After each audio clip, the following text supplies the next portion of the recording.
अस्सलाम वालेकुम टटू बच्चों, आज क्या पारुन दाल डाल जाल दाल सद कम अल्फाज बना डाल सद कम अल्फाज बना जाल सद कम अल्फाज बना हुल इस पारो दाल सद कम अल्फाज बना दाल से दरखत दाल रे खाए ते दरखत दाल से दवात दाल वा एलिफ टे दवात दाल से दांत दाल एलिफ नून टे दांत दाल से दांत डाल से डोल तुझे पर मिसे डाल से डोल डाल दुदशम वा लाम डोल डाल से डोल डाल से डमरू डाल मीम रे वा डमरू डाल से डमरू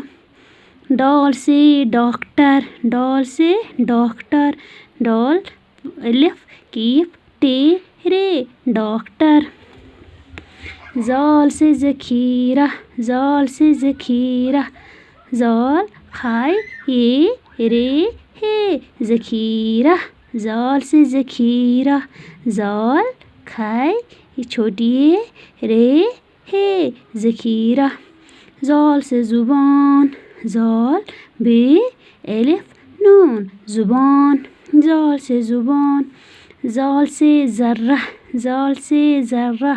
जाल रे हे ज़रा दाल से दरखत दाल से दवात दाल से दांत दाल से डोल दाल से डमरू दाल से डॉक्टर जाल से ज़खीरा जाल से ज़ुबान